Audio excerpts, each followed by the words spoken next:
اعوذ باللہ من الشیطان الرجیم بسم اللہ الرحمن الرحیم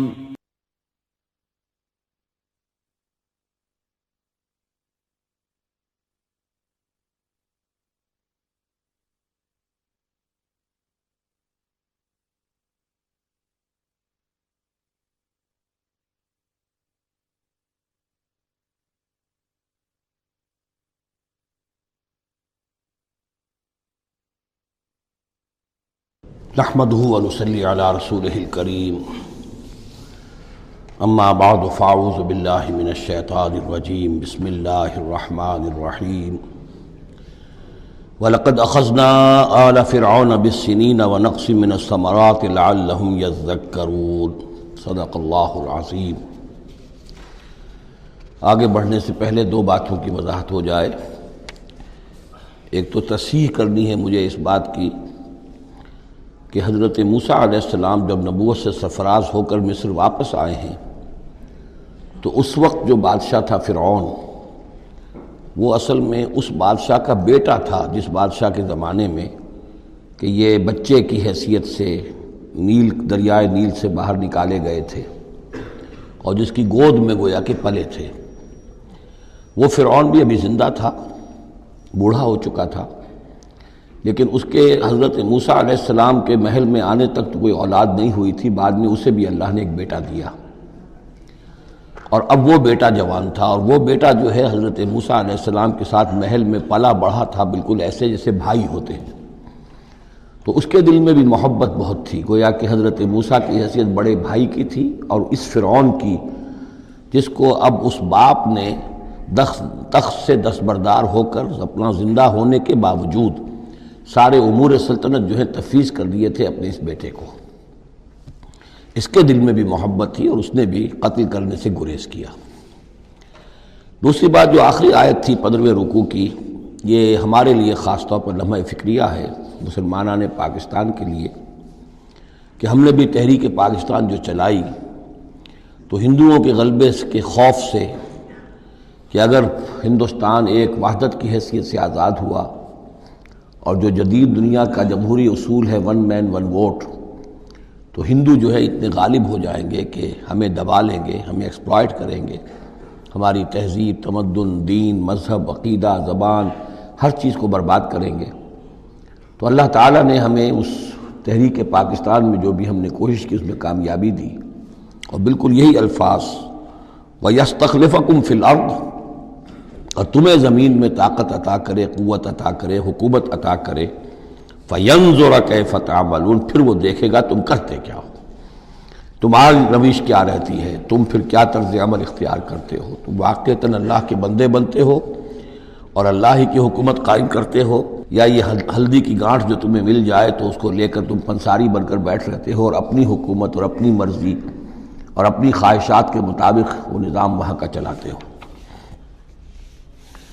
وَلَقَدْ أَخَذْنَا آلَ فِرْعَوْنَ، اور وہی قانون جو کہ سورہ انعام میں بھی آیا تھا، سورہ اعراف میں بھی، جب حضرت موسیٰ علیہ السلام آل فرعون کی طرف آئے تو اب یہ جو رد و قدح وہاں شروع ہوئی، تو اس دوران میں اللہ تعالیٰ نے قوم فرعون کے اوپر بہت سے چھوٹے چھوٹے عذاب بھیجنے شروع کیے تاکہ وہ ہوش میں آئیں، جاگیں۔ وَلَقَدْ أَخَذْنَا آلَ فِرْعَوْنَ، اور ہم نے پکڑا فرعون والوں کو، بِالسِّنِينَ، بار بار قحط آ رہے ہیں، وَنَقْصٍ مِّنَ الثَّمَرَاتِ، اور فصلوں کی تباہی سے، لعلہم یذکرون، شاید کہ وہ نصیحت پکڑے۔ فَإِذَا جَاءَتْهُمُ الْحَسَنَةُ، جب بھی کبھی درمیان میں حالات بہتر ہو جاتے تھے، اچھی صورتحال ہوتی تھی، قَالُوا لَنَا هَٰذِهِ، وہ کہتے تھے یہ تو ہمارے لیے ہے ہی، ہماری محنت کا، ہماری پلاننگ کا، ہماری مساعی کا، ہماری جدوجہد کا ثمرہ ہے۔ وَإِن تُصِبْهُمْ سَیِّئَةٌ، اور جب انہیں کوئی تکلیف آتی تھی، یطیروا بموسیٰ ومن معہ، تو اسے سمجھتے تھے کہ یہ موسیٰ اور اس کے ساتھیوں کی نحوست کی وجہ سے ہے۔ الا انما طائرہم عند اللہ، آگاہ ہو جاؤ کہ ان کی نحوست، ان کی شوبی قسمت جو ہے وہ اللہ کے ہاتھ میں ہے۔ ولکن اکثرہم لا یعلمون، لیکن ان کی اکثریت علم نہیں رکھتی، سمجھتے نہیں۔ وقالوا مہما تأتنا بہ من آیۃ لتسحرنا بہا،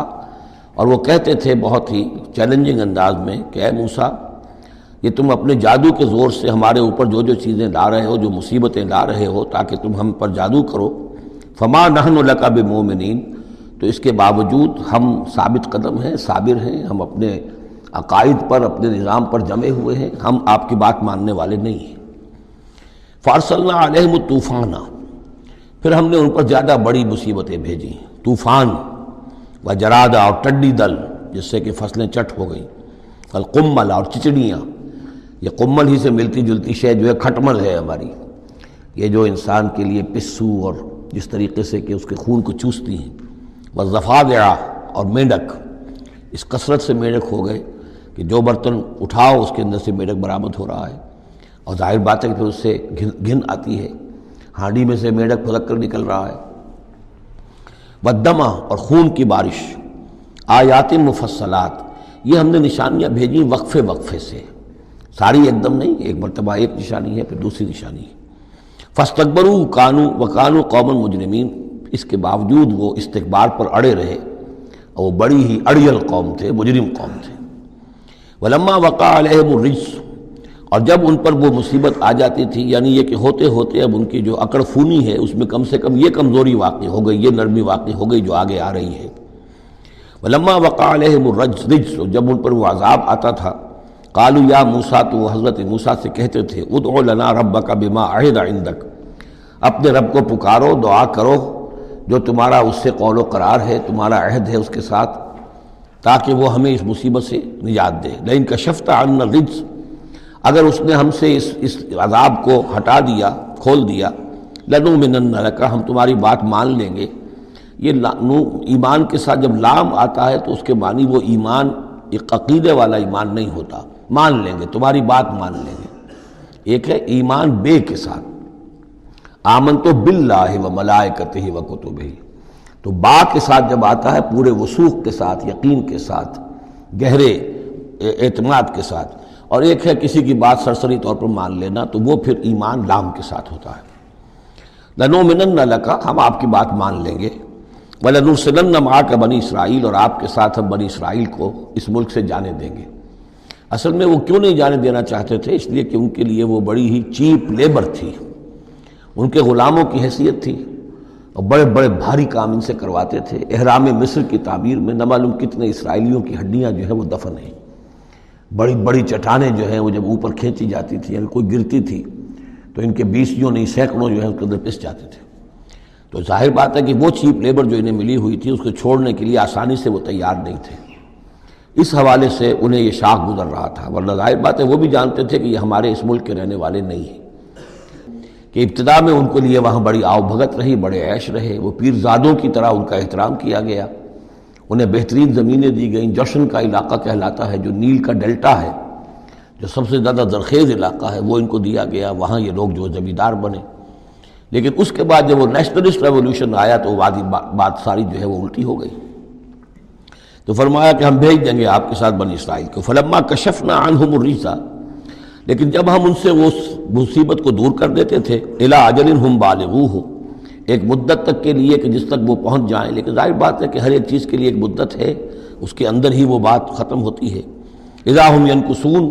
تو پھر وہ اپنے عہد سے پھر جاتے تھے، اپنا وہ وعدہ جو تھا وہ اس کو توڑ دیتے تھے۔ فانتقمنا منہم، اب now cutting a long story short, بس ہم نے ان سے انتقام لیا۔ فاغرقناہم فی الیم، اور ہم نے انہیں سمندر میں غرق کر دیا، بانہم کذبوا بآیاتنا، اس لیے کہ انہوں نے ہماری آیات کو جھٹلایا، وکانوا عنہا غافلین، اور یقیناً وہ ہماری ان آیات سے تغافل برتتے رہے۔ وَأَوْرَثْنَا الْقَوْمَ الَّذِينَ كَانُوا يُسْتَضْعَفُونَ مَشَارِقَ الْأَرْضِ وَمَغَارِبَهَا الَّتِي بَارَكْنَا فِيهَا، اور وارث بنا دیا ہم نے اس زمین کے مشرق و مغرب کا جس کو کہ ہم نے بابرکت بنایا ہے۔ یہاں میں مشارق الارض آ کر ذرا بات کے سمجھنے میں مشکل ہو جاتی ہے، یہ خاص ایک ترتیب ہے رزم کے حوالے سے۔ مراد یہ ہے کہ اس زمین کا وارث بنا دیا جس زمین کو ہم نے بابرکت بنایا ہے، اس کے مشرق اور مغرب پر قبضہ دلا دیا اس قوم کو کہ جس کو دبا لیا گیا تھا۔ یہ زمین فلسطین ہے، ارض فلسطین، اس لیے کہ قرآن مجید میں بھی ہے الذی بارکنا حولہ، سبحان الذی اسری بعبدہ لیلا من المسجد الحرام الی المسجد الاقصی الذی بارکنا حولہ لنریہ من آیاتنا۔ تو یہ سرزمین فلسطین جو ہے یہ اس اعتبار سے بھی مبارک ہے کہ سینکڑوں انبیاء یہاں رہے اور دفن ہوئے، حضرت ابراہیم علیہ السلام کے بعد سے لے کر، اور یہ کہ نہ معلوم کتنے طویل عرصے تک یہ انبیاء کا مدفن بھی رہا اور ان کا مسکن بھی رہا، پھر یہ کہ بڑی زرخیز علاقہ بھی ہے۔ تو ہم نے اس قوم کو کانوا یستضعفون، جو دبا لیے گئے تھے مصر میں، جو دبے ہوئے تھے پسے ہوئے تھے، ان کو وارث بنا دیا اس زمین کے مشرق اور مغرب کا، مشارق الارض و مغاربها التی بارکنا فیہا، جس میں ہم نے برکتیں رکھی ہیں۔ وتمت کلمۃ ربک الحسنی علی بنی اسرائیل، اور تیرے رب کی اچھی بات، اچھا وعدہ بنی اسرائیل کے حق میں پورا ہو گیا، بما صبروا، جو صبر انہوں نے کیا، یعنی جو بھی سختیاں آئیں حضرت موسیٰ علیہ السلام کے ساتھ، جو بھی لوگ ان میں سے ایمان لائے تھے، انہوں نے واقعتاً ثابت قدمی دکھائی، اور یہ کہ اس صبر کی وجہ سے اللہ تعالیٰ کا وعدہ ان پر پورا ہوا۔ وَدَمَّرْنَا مَا كَانَ يَصْنَعُ فِرْعَوْنُ وَقَوْمُهُ، اور ہم نے تباہ و برباد کر دیا جو کچھ کے بنایا تھا فرعون نے اور اس کی قوم نے، وَمَا كَانُوا يَعْرِشُونَ، اور جو وہ اونچے اونچے کرتے تھے، محل بناتے تھے یا کچھ اور اونچی اونچی ٹٹیاں چڑھاتے تھے اپنے انگوروں کی بیلوں کے لیے، ان سب کو ہم نے جو ہے ختم کر کے رکھ دیا۔ اب یہ جو تھا ان کا سفر مصر سے اور جو یہ صحرائے سینا تک آئے، اس کا تذکرہ جو ہے کئی مرتبہ اس سے پہلے مدنی صورتوں میں بھی آ چکا ہے، لیکن اب کچھ واقعات وہ بیان ہو رہے ہیں کہ جو اس ایکسوڈس کے بعد، اسے ایکسوڈس کہتے ہیں، کتاب الخروج، یعنی یہ جو باب ہے اولڈ ٹیسٹمنٹ کا، ایکسوڈس، نکلنا، مصر سے نکلنا، اس کے حالات۔ وجاوزنا ببنی اسرائیل البحر، اور پار اتار دیا ہم نے بنی اسرائیل کو سمندر کے یا دریا کے، فَأَتَوْا عَلَىٰ قَوْمٍ، تو ان کا گزر ہوا، پہنچے وہ ایک ایسی قوم پر، یعکفون علی اصنام لہم، جو اعتکاف کرتے تھے اپنے اپنے بتوں کا۔ یہ لفظ ذرا یہاں پر نوٹ کیجئے، اعتکاف کرنا۔ اصل میں جو فلسفہ ہے بت پرستی کا، جسے کہ آج کے دور میں ڈاکٹر رادھا کرشنن، جو ایک زمانے میں ہندوستان کے صدر بھی رہے ہیں، بہت بڑے فلسفی تھے، بلکہ ایک دور میں یوں سمجھیے کہ دنیا میں دو ہی فلسفیوں کا ڈنکا بج رہا تھا، ایک فلسفی مذہبی قسم کا اور وہ ڈاکٹر رادھا کرشنن تھے، اور ایک فلسفی ملحد قسم کا، وہ برٹرنڈ رسل تھا، اور یہ دونوں تقریباً ایک ہی عمر کے ہم عمر، اور دونوں ہی 90 سے اوپر ہو کر فوت ہوئے ہیں۔ تو ڈاکٹر رادھا کرشنن نے ہندوستان کے فلسفے کو گویا کہ زندہ کر دیا اپنی تصنیفات کے ذریعے سے۔ اس نے بت پرستی کا جو فلسفہ بیان کیا وہ یہ کہ ہم یہ نہیں سمجھتے کہ ان بتوں میں کچھ ہے، یہ تو اصل میں بت تو ہم کسی ڈیٹی، کوئی بھی دیوی یا دیوتا کے نام پر مناتے ہیں، اس کے دھیان کرنے کے لیے، کنسنٹریشن نہیں ہو سکتی، خوگرے پیکرے محسوس ہے انسان کی نظر۔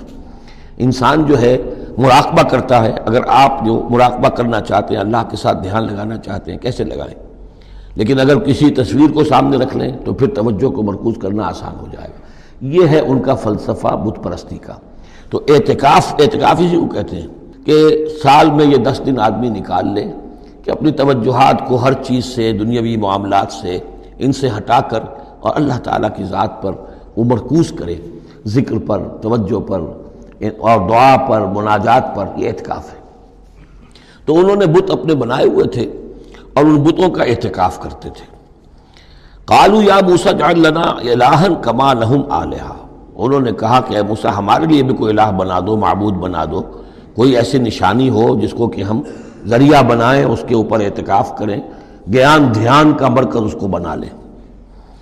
قال انکم قوم تجہلون، حضرت موسیٰ نے فرمایا کہ تم جہل کا ارتکاب کر رہے ہو، کیا بات کہہ رہے ہو؟ ان ہؤلاء متبر ما هم فیہ، یہ لوگ جس چیز میں ہیں یہ تو ہلاک ہونے والے ہیں، برباد ہونے والے ہیں۔ وباطل ما كانوا يعملون، اور جو کچھ یہ کر رہے ہیں وہ سب باطل ہے، اس کی کوئی حقیقت نہیں ہے۔ قال غیر اللہ ابغیکم الہا، حضرت موسیٰ نے فرمایا کہ کیا میں اللہ کے سوا تمہارے لیے کوئی الہ تلاش کروں؟ وَهُوَ فَضَّلَكُمْ عَلَى الْعَالَمِينَ، اور اس نے تو تمہیں فضیلت دی ہے تمام جہان والوں پر۔ وَإِذْ أَنْجَيْنَاكُمْ مِنْ آلِ فِرْعَوْنَ، اور ذرا یاد کرو جب کہ ہم نے تمہیں نجات دی آل فرعون سے۔ یسومونکم سوء العذاب، یہ الفاظ جو کہ تم سورہ بقرہ میں بھی آئے ہیں اور اس کے بعد بھی آئے ہیں۔ یسومونکم سوء العذاب، وہ تمہیں مبتلا کیے ہوئے تھے بدترین عذاب میں۔ یقتلون ابناءکم ویستحیون نساءکم، وہ قتل کر ڈالتے تھے تمہارے بیٹوں کو اور زندہ رکھتے تھے تمہاری بیٹیوں کو۔ وفی ذالکم بلاء من ربکم عظیم، اور یقیناً اس میں تمہاری رب کی طرف سے بہت بڑی آزمائش تھی۔